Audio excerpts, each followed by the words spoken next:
విమర్శించారు. విశాఖపట్నంలో మీడియాతో ఆయన మాట్లాడారు. విశాఖ స్టీల్ ప్లాంట్ ప్రైవేటీకరణ జరగనని స్వయంగా సీఎం చంద్రబాబు చెప్పారు కదా. పాదయాత్ర సమయంలో నేను కూడా అదే చెప్పాను. గత 5 ఏళ్లలో విశాఖ ఉక్కుకు ఏ కొంచెమైనా సాయం జరిగిందా? ప్రైవేటీకరణ యోచనే లేదు. వైకాపా మాత్రం ప్రతిరోజు ఎక్స్లో పోస్ట్ పెడుతుంది. ఇంకా వాళ్లకు బుద్ధి రాలేదంటూ లోకేష్ వ్యాఖ్యానించారు. జరగకూడదని పెద్ద ఎత్తున గతంలో మాట్లాడింది లోకేష్. ఇది నేను పాదయాత్ర ప్రారంభించే ముందర కూడా నేను మాట్లాడా. గత ప్రభుత్వం ఈనాడు విశాఖ ఉక్కు గురించి పట్టించుకోలే. వాళ్ళకి కావాల్సిన ఇన్సెంటివ్స్ ఈనాడు గత ప్రభుత్వం ఇవ్వలే.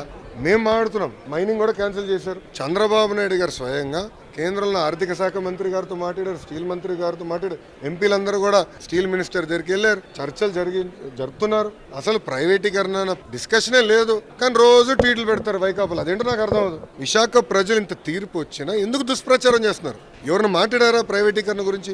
ఎప్పుడు ఎవరైనా చెప్పారా? ప్రతి ప్రెస్ మీట్లో చంద్రబాబు నాయుడు గారు అంటే గౌరవ ముఖ్యమంత్రి గారు చాలా స్పష్టంగా విశాఖ ఉక్కుని మేము ప్రైవేటీకరణ జరగనీయము అని చెప్పారు. ఇంకేం ఇన్సూరెన్స్ కావాలి? చంద్రబాబు నాయుడు గారు మాట్లాడిన తర్వాత కేంద్ర ప్రభుత్వం 500 కోట్ల గ్రాంట్ ఇచ్చారు. ఇంకా చేయాలి. గత 5 ఏళ్ళలో ₹1 రాలా. మేము అన్నీ చేస్తున్నాం, ఇంకా చేస్తాం, దాంట్లో డౌట్ లేదు.